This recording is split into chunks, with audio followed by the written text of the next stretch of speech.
Oh ya, oke.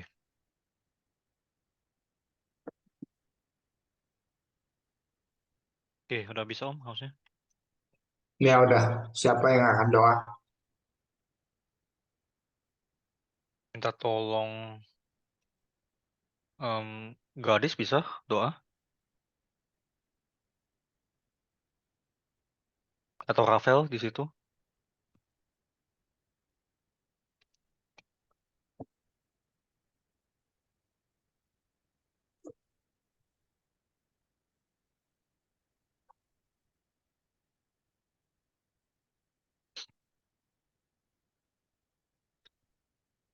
Oke, ya udah aku yang doa ya. Mari kita berdoa. Tuhan apa Bapa kami yang ada di kurnia surga, terima kasih atas kesempatan hari ini kami bisa belajar dalam 10 step lagi Tuhan dengan judul perjalanan iman ke surga. Bapak bukalah hati kami dan pikiran kami supaya kiranya kami bisa mengerti firman-Mu dengan benar dan berkati juga pembicara kami Penatua Ameng supaya kiranya bisa menyampaikan firman dengan benar supaya apa yang ingin em, kami apa yang Engkau ingin kami ketahui bisa kami ketahui dengan baik dan firman-Mu bisa tertanam dalam hati kami yang paling dalam. Terima kasih Tuhan atas kesempatan hari ini. Dalam nama Tuhan Yesus kami berdoa dalam percaya syukur. Amin. Amin. Terima kasih. Hari ini kita mau lihat, memang Alkitab secara keseluruhan itu berbicara tentang perjalanan surga ya. Tapi secara khusus kita hari ini akan melihat yang paling jelas dari ada beberapa episode yang bisa kita lihat sebagai perjalanan ke surga, tapi yang kita lihat yang paling jelas itu adalah perjalanan Exodus ya. Perjalanan Exodus. Kita lihat perjalanan Exodus itu perjalanan rutenya seperti apa. Pertama mereka keluar dari Mesir setelah bangsa Israel diperbudak 400 tahun dan tinggalnya 430 tahun di Mesir sejak Yakub masuk ke Mesir di zaman Yusuf jadi mangkubumi ya. Itu setelah mereka diperbudak, mereka keluar. Pada saat keluar dari Mesir, mereka harus menyeberangi Laut Merah. Setelah menyeberangi Laut Merah, mereka akan masuk ke padang gurun,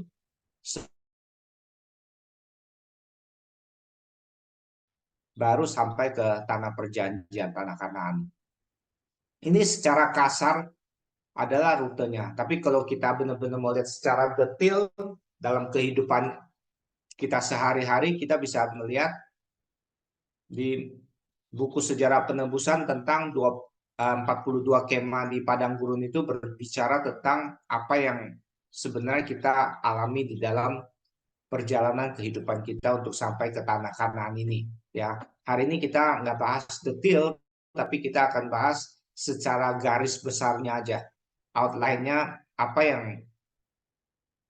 Tuhan rencanakan untuk kita mengerti dari Alkitab, firman Tuhan, dari Exodus sampai masuk Kanaan itu, mengapa bisa berbicara tentang perjalanan kita sampai ke surga. Nah, kita mau melihat masing-masing tempat ini, Mesir, Laut Merah, Padang Gurun, Sungai Yordan, Kanaan, apa yang Alkitab katakan satu persatu. Ya, secara arti rohani kita lihat Mesir. Mesir itu apa? Kita berbicara tentang Mesir itu apa? Mesir itu dikatakan sebagai kota besar di mana Tuhan disalib. Wahyu 11 ayat 8. Siapa yang baca? Wahyu 11 ayat 8, dan mayat mereka akan terletak di atas jalan raya kota besar, yang secara rohani disebut Sodom dan Mesir, di mana juga Tuhan mereka disalibkan. Ya, Tuhan kita tahu Yesus disalibkan bukan di Mesir kan, tapi di Golgota. Golgota itu dekat dengan, jadi tapi di Wahyu ini dibilang Mesir itu tempat Tuhan disalibkan. Nah, kita mau lihat kenapa dikatakan di akhir zaman Tuhan disalibkan. Mengapa Tuhan bisa disalibkan, oleh siapa ini? Mesir ini siapa? Kita lihat Wahyu 6 ayat 6.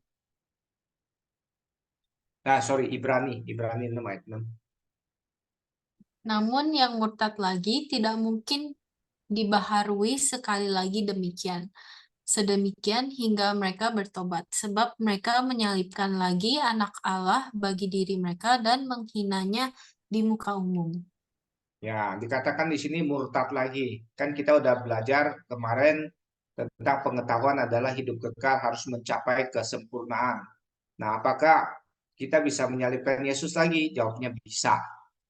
Dengan cara apa? Murtad lagi. Kenapa murtad lagi? Karena pada saat Yesus datang, murtad pada akhir zaman kalau murtad lagi bisa disalibkan lagi.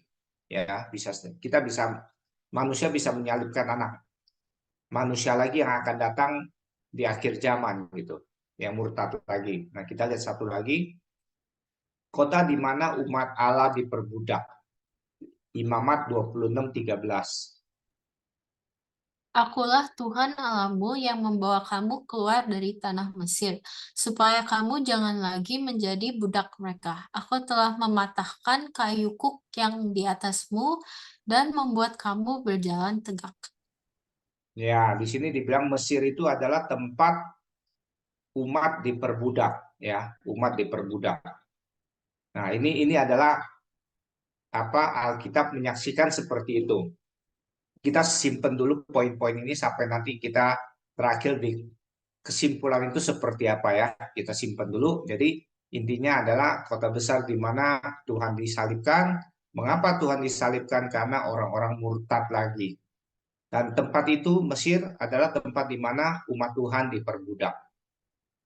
Nah, kita lihat yang kedua, Laut Merah. Laut Merah kita pun sudah pernah belajar ya tentang pembaptisan.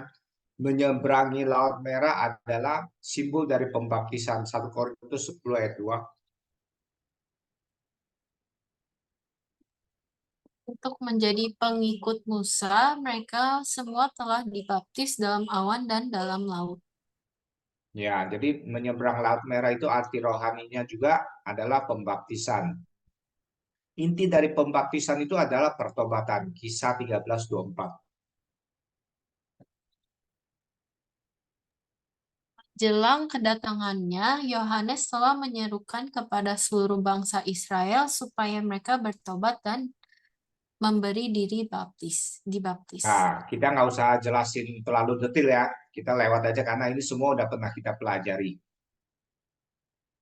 Poin yang ketiga, padang gurun. Nah, padang gurun arti rohaninya apa? Itu adalah sidang jemaat.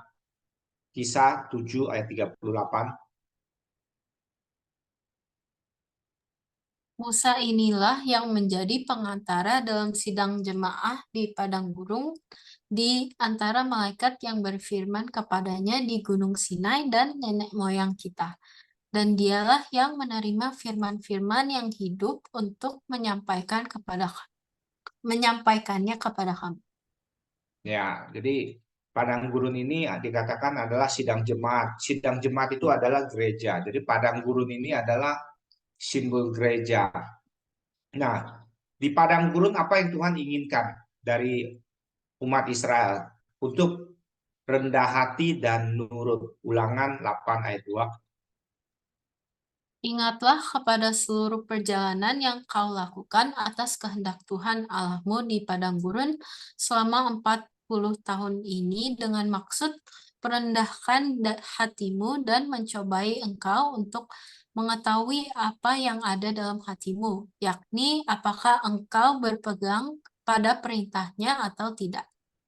Ya, jadi apa nurut ya, taat kepada perintahnya atau tidak. Tujuan padang gurun ini adalah untuk rendah hati dan nurut. Jadi di gereja ya, simbol padang gurun, simbol gereja adalah tujuan kita untuk belajar Alkitab, melayani di gereja adalah untuk membuat kita benar-benar rendah hati dan nurut kepada firman Tuhan. Berikut Sungai Yordan. Sungai Yordan artinya bahasa Ibraninya Yordan itu Yarden. Yarden itu artinya descends, turun, turun ke bawah, merendahkan diri. Jadi imam harus mengangkut tabut untuk masuk ke dalam sungai dulu, baru sungai itu bisa terbelah. Yosua 3 ayat 15. Segera sesudah para pengangkat tabut itu sampai ke Sungai Yordan, dan para imam pengangkat tabut itu mencelupkan kakinya ke dalam air di tepi sungai itu, Sungai Yordan itu sebak sampai meluap sepanjang tepinya selama musim menuai. Ya, kalau di daerah Musa dengan tongkat Allah membelah laut sehingga orang tinggal nyebrang. Tapi pada saat mereka mau menyeberang Sungai Yordan masuk ke Kanaan, Musa sudah tidak ada lagi. Musa sudah mati. Nah, kemudian apa yang harus mereka lakukan supaya bisa menyeberang Sungai Yordan? Yosua tidak mengangkat tongkat untuk membelah, tapi imam harus mengangkut tabut perjanjian dan mereka masuk ke dalam. Kalau kita baca semua proses di Yosua pasal 3 itu, saat itu Sungai Yordan itu sedang meluap-luapnya, airnya sangat deras, sangat banyak. Jadi sangat sulit untuk diseberangi. Bagaimana mereka bisa menyeberangi? Yaitu imam harus masuk ke dalam Sungai Yordan baru terbelah. Ini cerita saya rasa kita semua udah tahu. Ini artinya apa? Imannya diuji. Atau bisa disebut juga pembaptisan roh atau pembaptisan api. Ya, kita baca di dua ayat ini. Matius 3 ayat 11. Aku membaptis kamu dengan air sebagai tanda pertobatan, tetapi Ia yang datang kemudian daripadaku lebih berkuasa daripadaku, dan aku tidak layak melepaskan kasutnya. Ia akan membaptiskan kamu dengan Roh Kudus dan dengan api. Ya, membaptis dengan roh dan api. Terus kita lihat lagi 1 Korintus 3, 13-14.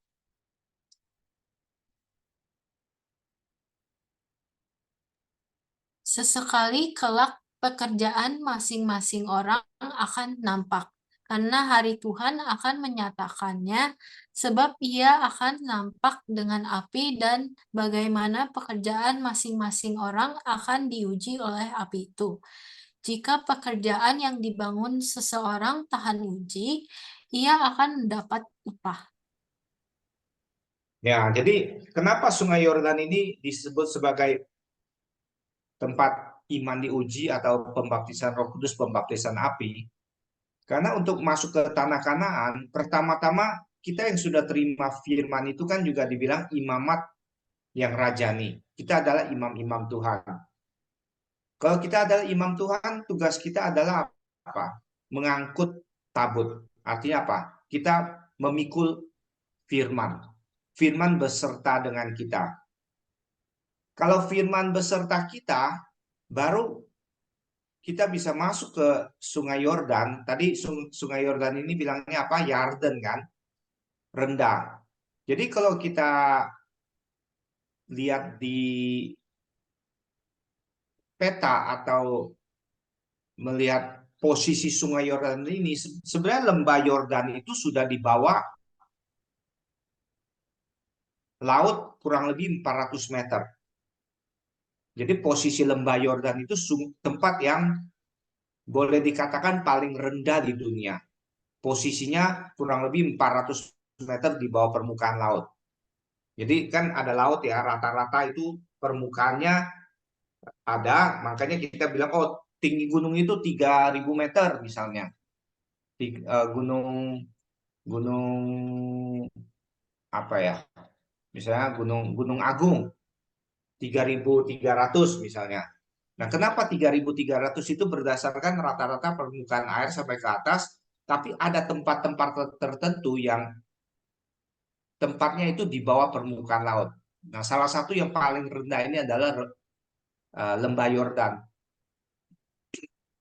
Dari tempat yang rendah ini, mereka harus benar-benar diuji lagi untuk lebih rendah lagi masuk ke dalam sungai. Bisa bayangkan nggak? Tadi di gereja, di padang gurun, mereka harus melatih merendahkan diri dan taat. Kenapa taat? Taat apa? Taat firman. Kalau mereka taat firman berarti mereka memikul tabut. Mereka memikul firman. Nah, latihan itu akan dicoba di Sungai Yordan ini. bisa lewat atau enggak. Kalau kita nggak ada firman, nggak ada tabut, masuk ke dalam sungai ya udah cemplung, terhanyut. Karena airnya nggak akan terbelah.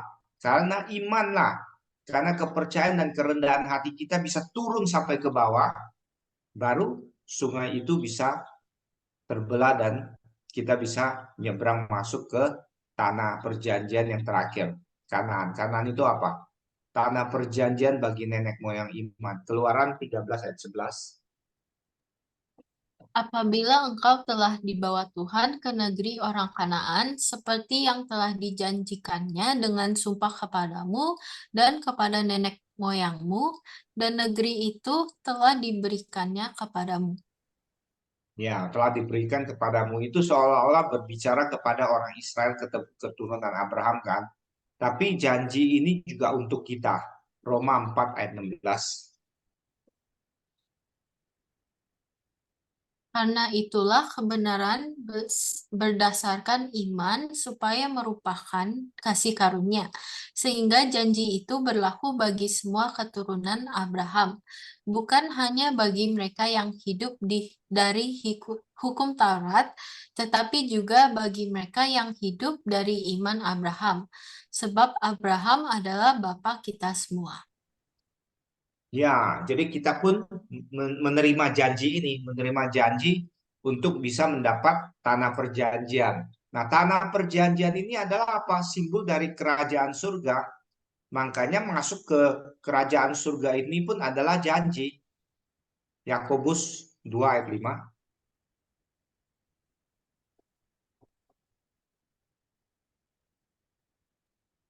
Dengarkanlah, hai saudara-saudara yang kukasihi. Bukankah Allah memilih orang-orang yang dianggap miskin oleh dunia ini untuk menjadi kaya dalam iman dan menjadi ahli waris kerajaan yang telah dijanjikannya kepada barang siapa yang mengasihi Dia? Ya, ahli waris yang telah dijanjikan kan. Ahli waris apa kerajaan surga ini? Yang dijanjikan. Matius 5, 19-20 juga sama. Karena itu, siapa yang meniadakan salah satu perintah hukum Taurat sekalipun, yang paling kecil, dan mengajarkannya demikian kepada orang lain, ia akan menduduki tempat yang paling rendah di dalam kerajaan sorga. Tetapi siapa yang melakukan dan mengajarkan segala perintah hukum Taurat, ia akan menduduki tempat yang tinggi di dalam kerajaan sorga. Maka aku berkata kepadamu, jika hidup keagamaanmu tidak lebih benar daripada hidup keagamaan ahli-ahli Taurat dan orang-orang Farisi, sesungguhnya kamu tidak akan masuk ke dalam kerajaan sorga. Ya, jadi kita harus hidup keagamaan kita harus baik. Kenapa orang Farisi dan Saduki dikatakan kehidupan agama mereka tidak baik? Walaupun mereka menghafal hukum Taurat yang sesungguhnya menyaksikan Yesus Kristus, tapi mereka tidak kenal Yesus. Maka kehidupan keagamaan mereka salah. Kalau kehidupan keagamaan mereka benar, mereka harusnya mengenal Yesus Kristus. Jadi mereka tidak menerima janjinya ya. Nah, kita lihat kesimpulan dari arti rohani Exodus ini apa? Mesir. Mesir tempat ketidaktaatan. Tempat kalau kita lihat orang-orang menyembah berhala. Tadi juga dikatakan sebagai tempat apa? Umat Allah diperbudak. Nah, ini buat kita apa hari ini? Adalah tempat tinggal kita saat ini. Tempat di mana kita hidup saat ini adalah Mesir secara rohani. Kenapa kita umat Tuhan kita sedang diperbudak? Ya, di dunia ini banyak berhala. Ada yang berhalanya uang, ada yang berhalanya karir, ada yang berhalanya keluarga, ada yang berhalanya dan itu semua memperbudak kita. Ya, kita diperbudak sehingga kita tidak bisa menyembah Allah yang benar. Kita menyembah hal-hal duniawi. Ya, Mesir ini adalah simbol dari kehidupan kita saat ini. Nah, untuk keluar eksodus dari tempat ini, kita harus ngapain dulu? Ya, kita udah tahu kita harus dibaptis. Untuk meninggalkan kehidupan yang berdosa di kehidupan kita sehari-hari, kita harus keluar, kita harus dibaptis. Arti pembaptisan adalah keluar dari air, keluar dari cara hidup kumpulan orang berdosa untuk menjadi orang kudus. Setelah kita bertobat dan dibaptis keluar dari air, kita masuk ke padang gurun. Nah, padang gurun ini apa buat kita hari ini? Gereja. Tujuan kita di gereja bukan untuk ya bersosialisasi atau hidup sosial atau apa segala macam senang-senang puji-pujian, bukan. Untuk supaya kita belajar untuk rendah hati, untuk taat kepada firman. Kenapa di padang gurun mereka makan mana dan minum dari air batu karang rohani, yaitu Yesus Kristus. Mereka harus makan dan minum Yesus. Makanya Yesus sebelum naik ke surga, pada saat perjamuan terakhir, disuruh untuk makan tubuhnya dan minum darahnya. Ya, kita harus minum batu karang rohani Yesus Kristus dan makan mana, roti yang turun dari surga, juga simbol Yesus Kristus. Supaya apa? Kita untuk merendahkan hati dan taat. Kalau kita tinggi hati, bagaimana firman bisa masuk ke kita? Kan secara alami pun barang dari atas turun ke bawah kan. Berkat itu turun, firman itu turun. Tapi kalau kita secara rohani menganggap atau memposisikan diri kita lebih tinggi daripada firman, firman tidak mungkin bisa masuk ke dalam diri kita. Makanya kenapa di gereja Tuhan bilang di padang gurun tujuan 40 tahun di Ulangan bilang supaya aku mau melihat kamu merendahkan hati dan taat tidak kepada firman. Kalau tidak merendahkan hati, tidak mungkin taat kepada firman. Nah, di gereja ini kita sedang dilatih. Pelayanan kita yang kita lakukan di gereja semua adalah untuk melatih kita untuk merendahkan hati kita. Kenapa? Karena kita kita melayani di gereja itu ya memang ada staff full time ya, tapi kebanyakan tidak. Kita udah tidak dibayar, ya kita kadang-kadang harus keluarkan uang, buang waktu, apa yang kita lakukan kadang-kadang kita dimaki-maki. Orang mengeluh kepada kita, padahal yang mengeluh tidak melakukan apa-apa. Nah, itu kita jangan sebel kepada orang-orang seperti itu. Ya, kita tidak boleh sebel kepada orang-orang seperti itu yang tidak melakukan apa-apa, hanya bisa komplain aja, kita nggak boleh sebel. Kenapa? Mereka sedang dipakai Tuhan untuk melatih kita supaya kita rendah hati dan taat. Ya, tujuannya itu. Jadi setelah kita dilatih di gereja di akhir zaman, apa yang akan terjadi? Kita harus menyeberangi Sungai Yordan. Menyeberangi Sungai Yordan ini adalah pembaptisan api atau pembaptisan Roh Kudus. Tadi udah kita bahas juga. Kenapa? Dengan api diuji. Dengan roh kita diuji. Apakah kita sudah ada Roh Kudus ya? Kita terima firman, kita terima Roh Kudus. Kita udah belajar kan? Kalau kita tidak terima firman dengan baik, berarti kita tidak terima Roh Kudus. Kalau kita hanya Bible study, terima pengetahuan, ajaran pengetahuan Alkitab, tidak ada Roh Kudus, ya walaupun kita hafal Alkitab, kita tahu oh cerita ini, cerita itu, tapi kita tidak melakukannya, kita nggak bisa masuk ke dalam Sungai Yordan, lalu menyeberang dan masuk ke tanah Kanaan, nggak bisa. Karena kita akan bersatu dengan air, akhirnya kita terhanyut oleh air. Kalau kita punya Roh Kudus, ya, ada firman bersama dengan kita. Pada saat kita masuk ke dalam air, air itu apa? Kumpulan orang berdosa kan? Oh, kumpulan orang berdosa tidak bisa lagi menempel pada kita. Ini adalah cobaan terakhir. Makanya kita bisa menyeberang di tanah yang kering. Tapi orang yang tidak punya firman, dia masuk ke dalam, dia menjadi bagian dari air itu kan. Makanya dia akan terhanyutkan. Ini adalah testing kita atau percobaan terakhir yang harus kita lalui, apakah kita sudah memiliki firman dan rendah hati, tidak ada kesombongan lagi, tidak ada pikiran kedagingan lagi. Setelah itu baru kita masuk ke tanah Kanaan. Tanah Kanaan adalah simbol dari kerajaan sorga. Ya. Nah, kita lihat sedikit, kita merenungkan.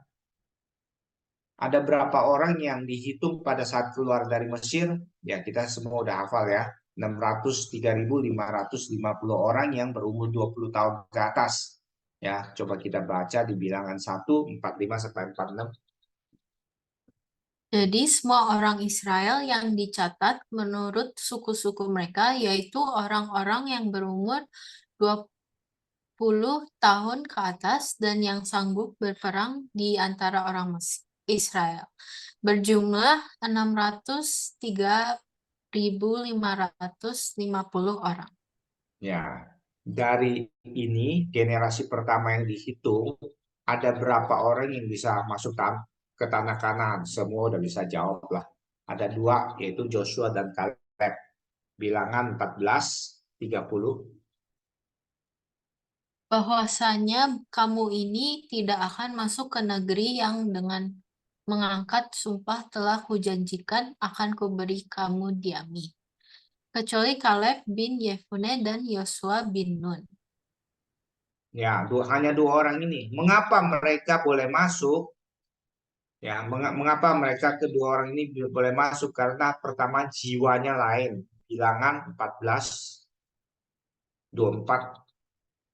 Tetapi hambaku Kaleb, karena lain jiwa yang ada padanya, dan ia mengikut aku dengan sepenuhnya, akan kubawa masuk ke negeri yang telah dimasukinya itu, dan keturunannya akan memilikinya.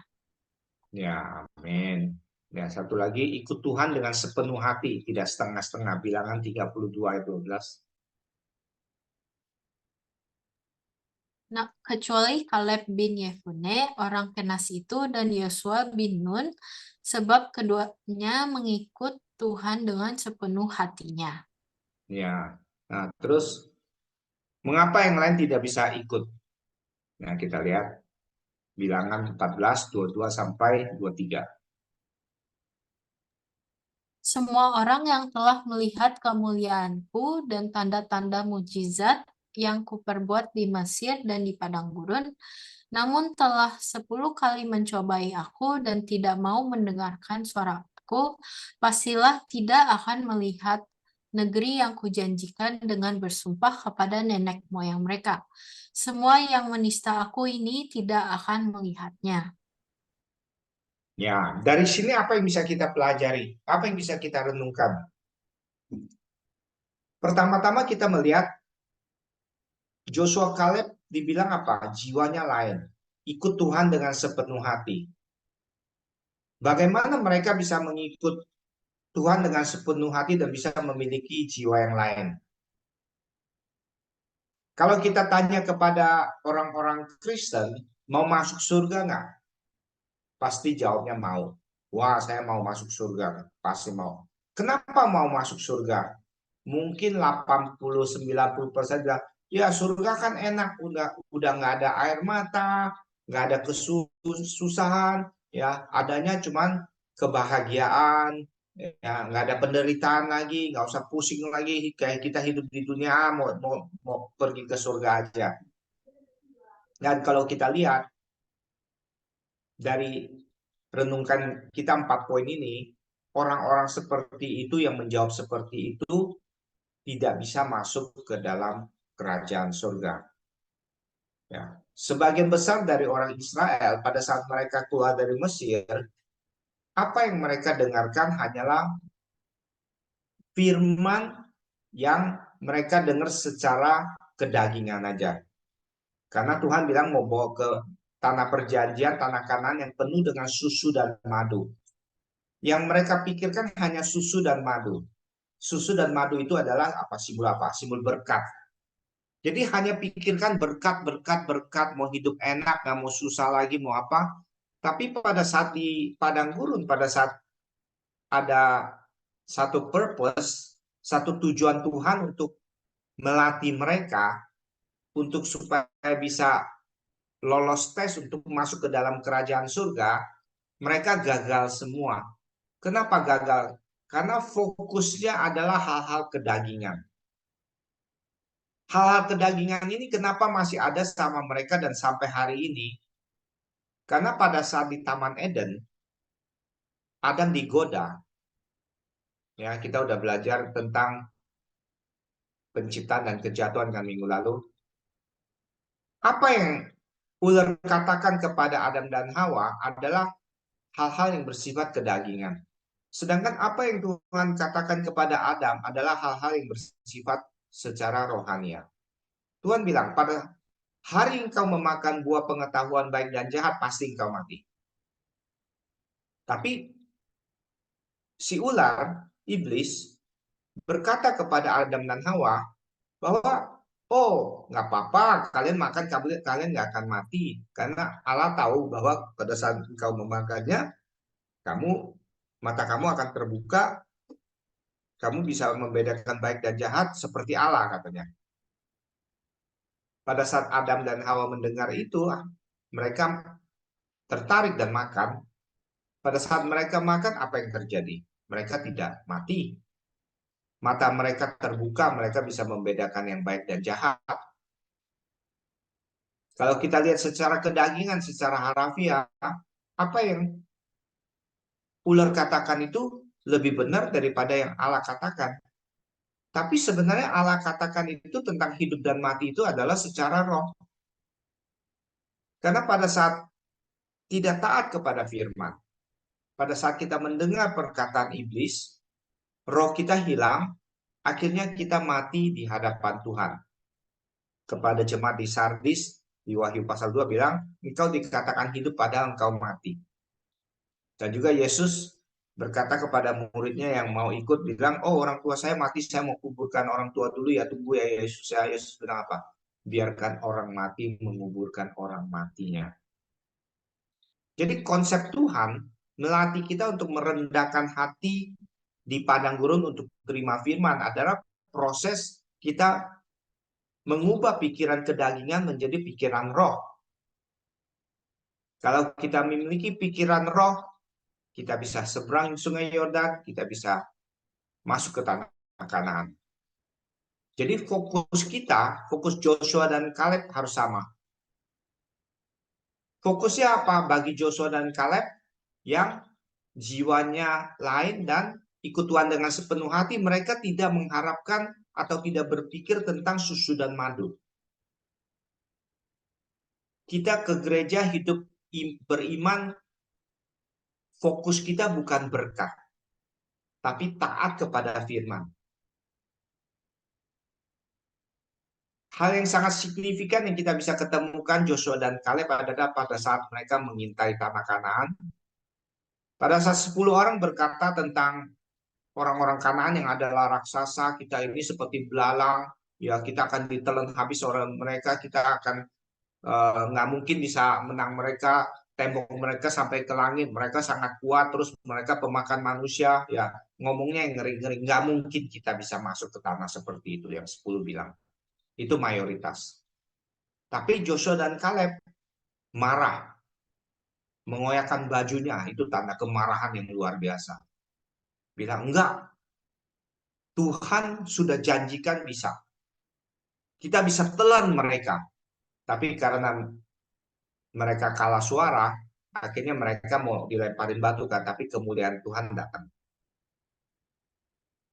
Dan 10 orang yang melaporkan hal yang jelek, saat itu juga dibunuh.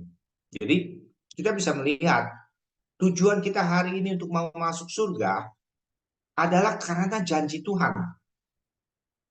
Bukan karena berkat kita yang kita harapkan di dunia ini, tapi berkat yang kita harapkan yang akan kita terima di kerajaan surga.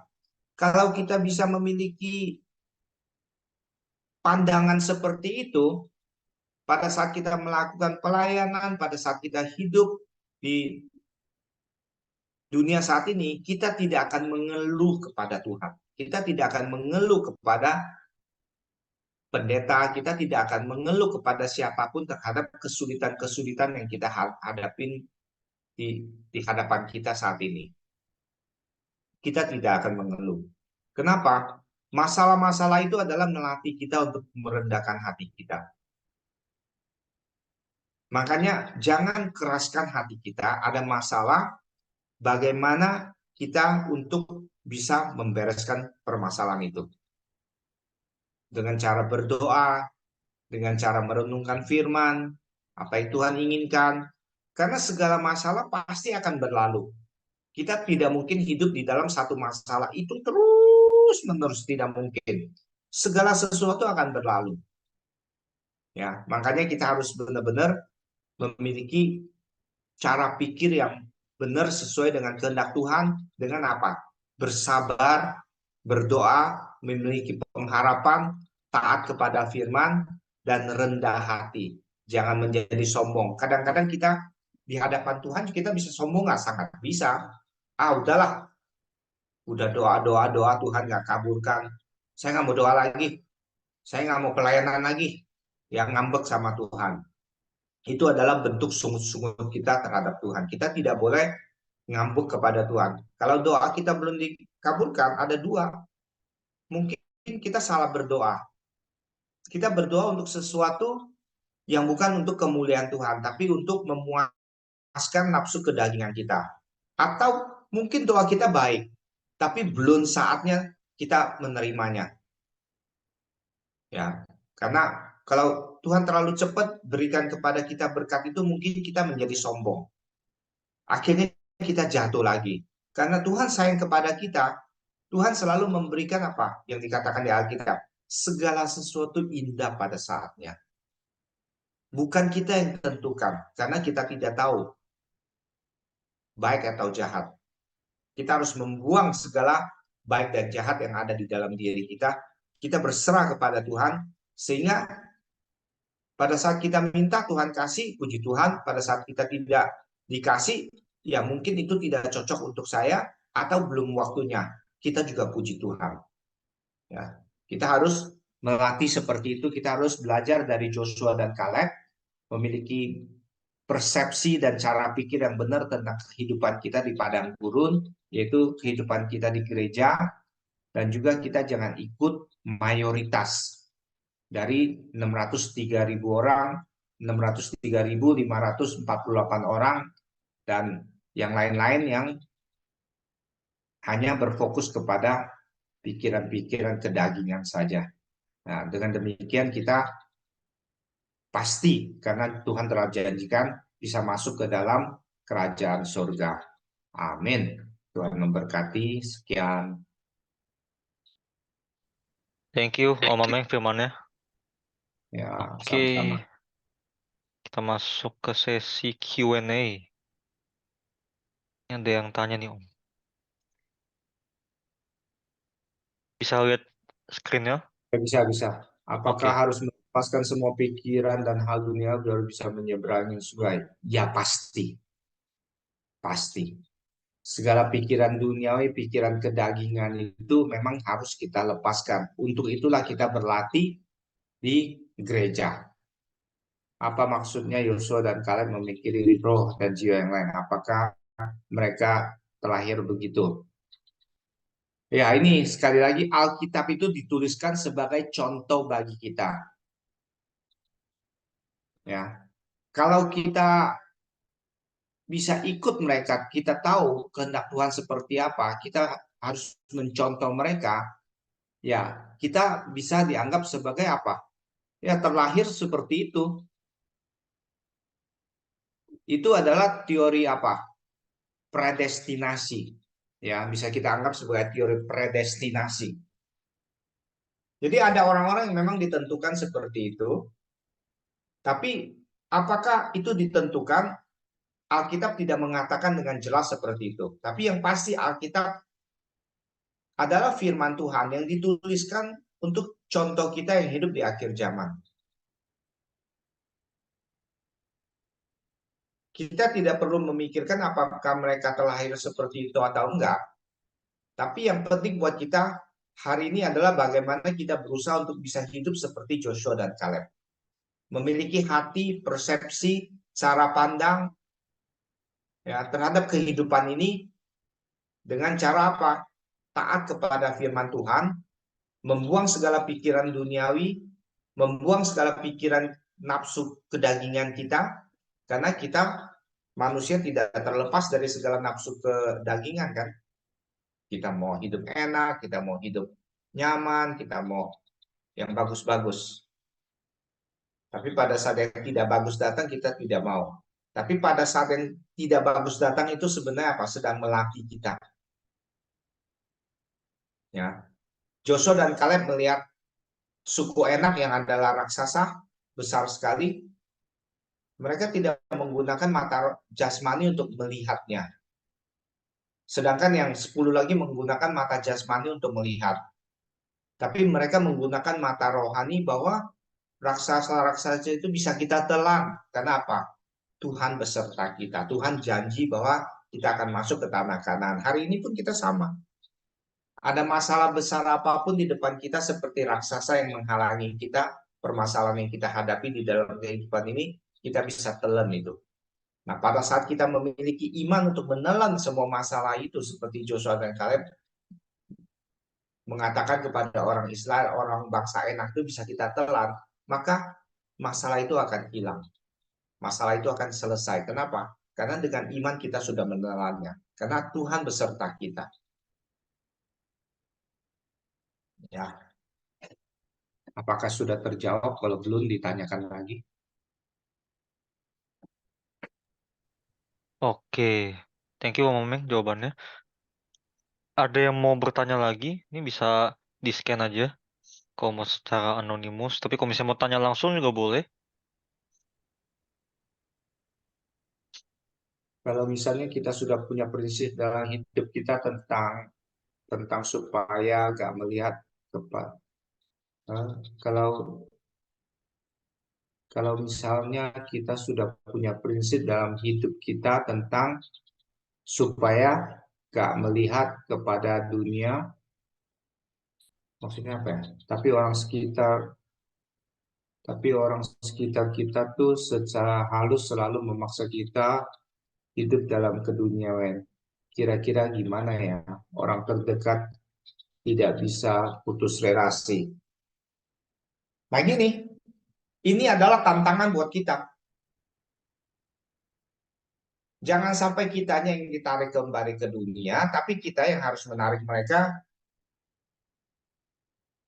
ke dunia surgawi. Kenapa? Karena kita adalah imamat yang rajani. Kita sudah percaya terima Kristus di dalam diri kita. Kita yang adalah anak-anak Allah, masa kita kalah sama manusia? Kalau kita masih kalah, berarti kita tidak ada iman. Kita masih hidup secara duniawi dengan yang Pendeta Yun suka khotbah mengatakan belakangan ini, ya, jangan kita toleransi dengan humanisme. Jangan toleransi dengan humanisme bukan menyuruh kita untuk tidak boleh bergaul sama orang duniawi seperti yang Paulus katakan. Kalau itu maksudnya, kita nggak bisa hidup di dunia ini karena di luar semua orang seperti itu gitu.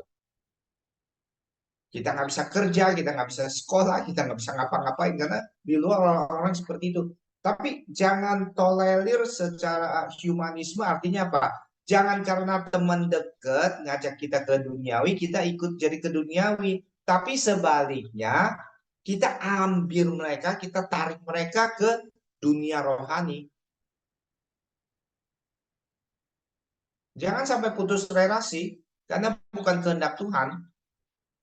Kita harus menjadi terang bagi orang lain. Kita harus membawa orang kepada Kristus supaya dia juga memperoleh keselamatan. Masa teman dekat kita mau ke neraka, ya udahlah buat temenin dulu lah ke neraka lah, nggak apa-apa lah karena teman dekat kita sama-sama ke neraka. Yuk kan nggak mungkin. Kita harus menjelaskan kepada dia dengan apa? Dengan bersikap kasih kepadanya. kasih yang beda dengan orang. Dan kasih yang paling gampang kita berikan kepada orang adalah pada saat dia susah. Kita dekat kepada dia, kita bantu dia, kita dengarkan curhat dia, kita menghibur dia pada saat dia susah. Pada saat itulah waktunya kita tarik dia bawa dia kepada Kristus. Makanya hidup dalam comfort zone itu sangat susah untuk bisa bertobat, sangat susah untuk bisa masuk ke dunia kerohanian. Masuk ke dalam kehidupan roh sangat susah. Karena orang yang sudah hidup di comfort zone merasa dirinya sudah diberkati. Itu halusinasi dia sendiri. Karena yang bisa memberkati bukan hanya Tuhan, setan pun bisa memberkati. Setan pun bisa membuat kita kaya raya. Dan kaya raya yang setan berikan kepada kita hanya akan membuat kita tidak pernah puas, ya, membuat kita semakin sombong. Tapi kekayaan yang Tuhan berikan kepada kita akan membuat kita memberikan menjadi saluran berkat bagi orang lain. Ada sukacita, ada damai sejahtera, ada rasa syukur. Itulah berkat dari Tuhan. Ya. Jadi jangan putuskan relasi, tapi bukannya kita ikut dia, kita berusaha, kita berdoa. Masa kalau kita ada Roh Kudus, ada Roh Allah di dalam diri kita, masa kita kalah sama mereka? Kita berdoa kepada Roh Kudus untuk membimbing teman kita ini bisa ke dunia yang lebih baik daripada dunia yang ada di saat ini. Bisa nangkep kira-kira? Oke? Ada lagi? Oke, ada yang mau tanya lagi? Oke, nangkep Om katanya. Oke. Terima Oke, kasih. kalau ada yang mau tanya langsung juga boleh.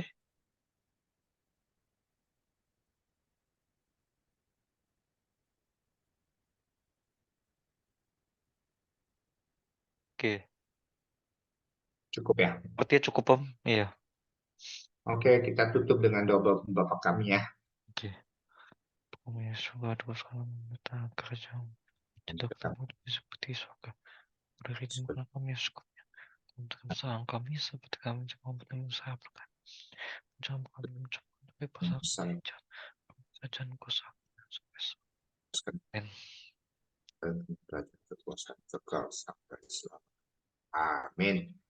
Thank you Om Ameng. Terima kasih, sampai Oke. ketemu. Thank Oke, you. sampai ketemu minggu depan semuanya.